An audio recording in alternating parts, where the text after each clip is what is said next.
శ్రీమాత్రే నమ. జై గురు దత్తాత్రేయ నమ.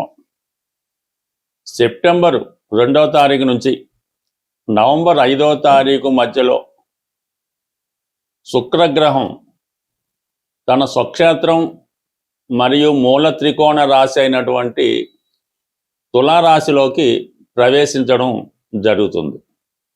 సుమారు 65 రోజుల పాటు, ఎక్కువ రోజుల పాటు సుదీర్ఘంగా తులారాశిలో సంచరించడం జరుగుతుంది.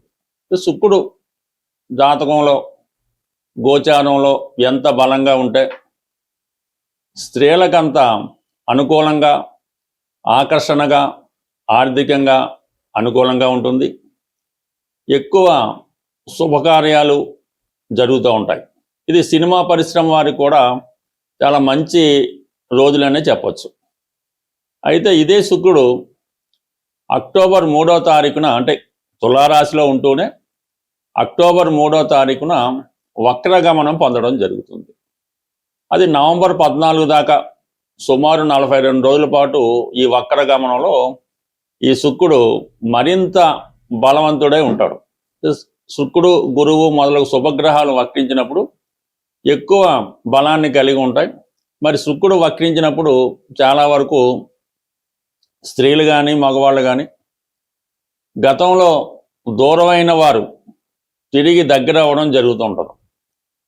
సరే, ప్రేమికులు ఉన్నారు, లేదంటే భార్యాభర్తలు ఉన్నారు, స్నేహితులు బాగా ఫ్రెండ్షిప్లో ఉన్నవాళ్ళు, ఏదో కారణాల వాళ్ళు విడిపోయి ఉన్నవాళ్ళు, దూరంగా ఉన్నవాళ్ళు మరి తిరిగి శుక్ర వక్రించినప్పుడు వారి జీవితంలో మళ్ళా తిరిగి కలుసుకోవడం, ఒక అండర్స్టాండింగ్ రావడం జరుగుతూ ఉంటుంది. సర్వసాధారణంగా ఎవరి జన్మజాతకంలో అయినా వాళ్ళు పుట్టినప్పుడు శుక్రగ్రహం వక్రించి ఉంటే వారి జీవితంలో అనుకున్న వివాహం జరగదు. ఎవరినో ప్రేమిస్తారు, సడన్గా ఆ ప్రేమ క్యాన్సిల్ అవుతుంది, అప్పుడు పెద్దలు కూర్చుని వివాహం జరుగుతూ ఉంటుంది. అలాగే జన్మజాతకంలో శుక్రుడు బలంగా ఉంటే, మగవారికి శుక్రుడు బలంగా వారి జాతకంలో ఉచ్చులో కానీ, తులలో కానీ, వృషభంలో కానీ బలవంతుడై ఉంటే వారికి వివాహం తర్వాత బాగా కలిసి రావడం జరుగుతూ ఉంటుంది. అలాగే వాళ్ళకి స్త్రీ సంతానం కలిగిన తర్వాత బాగా కలిసి రావడం జరుగుతూ ఉంటుంది. అంటే ఎవరికైనా జాతకంలో శుక్రుడు మంచి బలంగా ఉంటే వాళ్ళకి కంపల్సరీగా స్త్రీ సంతానం కలుగుతారు. స్త్రీ సంతానం కలిగిన తర్వాత వాళ్ళ జీవితంలో గొప్ప అదృష్టవంతులుగా మారడం జరుగుతూ ఉంటుంది. అదే స్త్రీల జాతకంలో శుక్రుడు ఎంత బలంగా ఉంటే వారి యొక్క ఆరోగ్యం బాగుంటుంది, ఆకర్షణగా ఉంటారు, సౌభాగ్యయోగం కలుగుతుంది, తొందరగా వివాహం జరుగుతూ ఉంటుంది. అదే శుక్రుడు కంబస్ట్ అయినా, నీచలో ఉన్న, పాపగ్రహాలతో కలిసి ఉన్న వారి యొక్క జీవితంలో అనేక ఎదురు దెబ్బలు, అనేక కష్టాలు ఎదుర్కొంటారు, జీవితంలో గుడ్ విల్ పోగొట్టుకుంటారు, అనేక రకాల విమర్శలకి లోనవడం జరుగుతుంటుంది. వ్యక్తిగతంగా వాళ్ళ జీవితం కూడా అనేక రకాలుగా మోసపోయి ఇబ్బంది పడడం జరుగుతూ ఉంటుంది. అయితే ప్రస్తుతం మనకి ఈ శుక్రగ్రహం 65 రోజుల పాటు తులారాశిలో సంచరించినప్పుడు మాలవ్య మహాపురుష యోగం అనే యోగం ఏర్పడుతూ ఉంటుంది. అది అందరికీ ఏర్పడదు, కొన్ని రాశుల వారికి ఈ యోగం ఏర్పడుతూ ఉంటుంది. మరి కొంతమందికి ఉచ్చక్షేత్రంలో ఉన్న ఫలితం కూడా రావడం జరుగుతుంటుంది. బట్ ఏంటి, ఏ విధంగా ఈ శుక్రుడు ఏ రాశి వారికి ఎటువంటి ఫలితం ఇవ్వబోతున్నాడు అన్నది మనం వివరంగా తెలుసుకునే ప్రయత్నం చేద్దాం. అలాగే శుక్రగ్రహానికి పరిహారం కూడా చేసుకుంటే శుక్రుడు ఏ స్థితిలో ఉన్నా వారి జీవితంలో అనుగ్రహం కలిగి మళ్ళా వారి యొక్క జీవితం చాలా లగ్జరీగా, ఆకర్షణగా, అందంగా ఉండే అవకాశం ఉంటుంది. మకర రాశి వారికి శుక్రుడు యోగకారకుడు. అంటే ఒక కేంద్రానికి, ఒక కోణానికి అధిపతి అయినప్పుడు ఇండిపెండెంట్గా యోగాన్ని ఇచ్చే గ్రహం శుక్రగ్రహం. అటువంటి శుక్రుడు దశమ కేంద్రంలోకి, స్వక్షేత్రంలోకి ప్రవేశించడం వల్ల ఈ రాశి వారికి 65 రోజుల పాటు ఏర్పడినటువంటి మాలవ్య మహాపురుష యోగం అన్నది ఏర్పడడం జరుగుతుంది.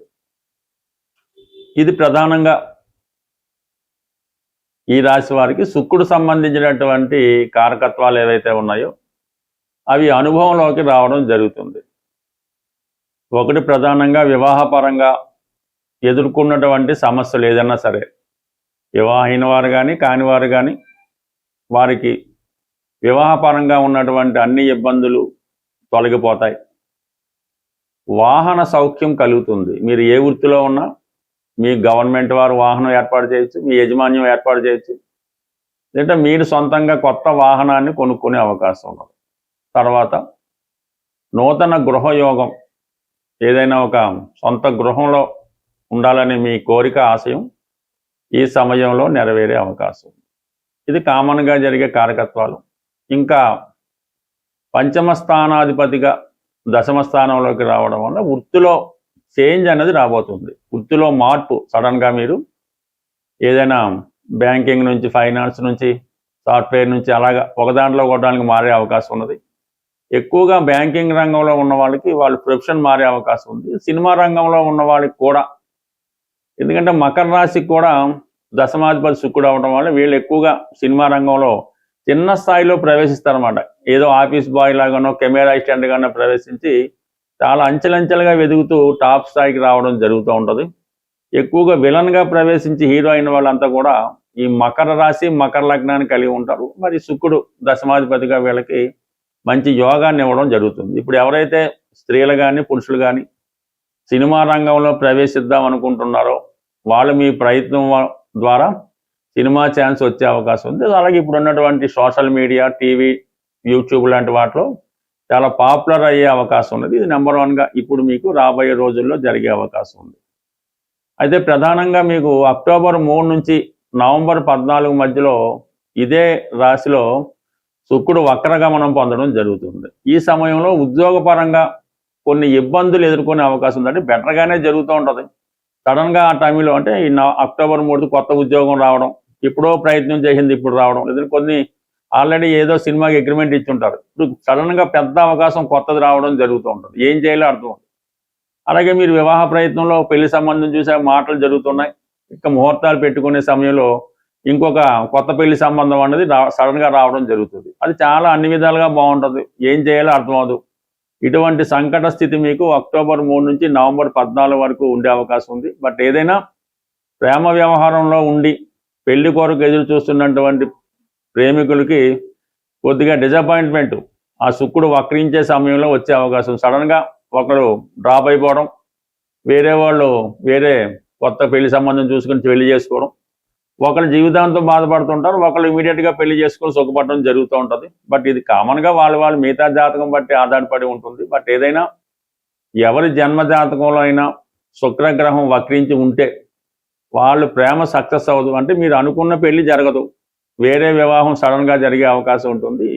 అటువంటి స్థితి శుక్రుడు వక్రించినప్పుడు ఈ రాశి వారికి రాబోతుంది. మామూలుగా అయితే వృత్తిపరంగా కొన్ని చేంజెస్, కొన్ని శుభవార్తలు ఈ సమయంలో మీరు వినే అవకాశం ఉంటుంది. శుక్రగ్రహ అనుగ్రహం పొందడం అన్నది చాలా సులభం.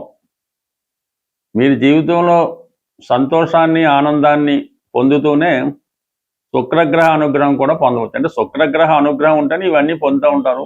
మీరు జీవితంలో ప్రతినిత్యం చాలా శుచిగా, శుభ్రంగా ఉండడం, ఎప్పుడు పరిశుభ్రమైనటువంటి వస్త్రాలు, అంటే పూర్వం అయితే తడిపి ఆరేసిన వస్త్రాలు అనేవారు. బట్ ఏదైనా ఒక రోజు ధరించిన వస్త్రం మరునాడు ధరించకుండా ఉండడం అన్నది నెంబర్ 1. దాని తర్వాత మీరు పడుకునే బెడ్, దుప్పటి, తలగాడు ఇవన్నీ కూడా ఎప్పుడూ నీట్గా ఉండడం మంచిది. అవి వీలైనంత తొందరగా మారుస్తూ ఉంటే మీకు ఇటువంటి శుక్రగ్రహ అనుగ్రహం లభిస్తుంది. దాని తర్వాత ఆహార విషయంలో కూడా, అంటే ఎక్కువగా తీపి పదార్థాలకి శుక్రుడు కారణం అవుతూ ఉంటాడు. బట్ ఏదైనా శుచి కలిగినటువంటి శుభ్రమైన ఆహారం, అంటే ఒకరు తినగా మిగిలినవి, ఏదో 4-5 రోజులు ఫ్రిడ్జ్లో పెట్టినవి, అలాగే బయట మనకి ఈ అన్నదానాలని ఏవి చేస్తుంటారు, మామూలు టెంపుల్స్ దగ్గర వారి దగ్గర అమావాస్యకి అని చేస్తుంటారు. సాధ్యమైనంత వరకు అటువంటి వాటిలో, అంటే సమూహంగా ఏదో వెళ్ళి తినడం అలాంటివి కూడా మీకు అంత అనుకూలమైన కాదు. ఏదో మిమ్మల్ని ఆహ్వానించారు ఒక పెళ్లి భోజనం, లేదంటే ఒక దేవాలయంలో, అలా పర్వాలేదు. కానీ ఎక్కడ పెడితే అక్కడ పెట్టినటువంటి ఈ అన్న సంతర్పణలో, అన్నదానాల్లో 99% పాల్గొనడం అన్నది అది మంచి కార్యక్రమం కాదు. దాని తర్వాత ఏంటంటే స్త్రీలను చాలా గౌరవప్రదంగా చూడాలంటే ముఖ్యంగా బయట వారిని పక్కన ఇంట్లో స్త్రీలని భార్య, కుమార్తె, కోడలు, చెల్లెలు, తల్లి వీటికి ఎప్పుడు కూడా దూషించడం కానీ వాళ్ళకి ఇబ్బంది పెట్టడం కానీ చేయకూడదు. వాళ్ళకి ఏ సౌకర్యం కావాల్సినా మనకి లేకపోయినా వాళ్ళకి ఇవ్వాల్సి ఉంటుంది. ఇంకా ప్రధానంగా స్త్రీలు ఈ నోములు వ్రతాలు, గౌరీ వ్రతం అని, ఈ కార్తీక మాసం, వరలక్ష్మి వ్రతం ఎక్కువగా ఈ నోములు వ్రతాలు చేయడం వల్ల మంచిది. బట్ అవకాశం ఉన్నవాళ్ళు కొద్దిగా టైం వెచ్చించిన వాళ్ళు స్త్రీ సూక్తం, కనకదార స్తోత్రం, లలితా సహస్రనామం ఇవన్నీ కూడా పారాయణ చేయవలసి ఉంటుంది. అయితే ఈ లక్ష్మీ స్తోత్రం అన్నది ఒక విధి విధానంగా మీరు 108 సార్లు, 1008 సార్లు చదవడం వల్ల కూడా శుక్రగ్రహం అనుగ్రహం కలుగుతుంది. అంటే శుక్రగ్రహం అంటే లక్ష్మీ అమ్మవారి అనుగ్రహం. లక్ష్మీ అమ్మవారి అనుగ్రహం కావాలంటే ముందు ఈ శ్రీ సూక్తం, లక్ష్మీ స్తోత్రం కన్నా విష్ణు సహస్రనామాన్ని వినటం కానీ చదవటం కానీ చేయవలసి ఉంటుంది.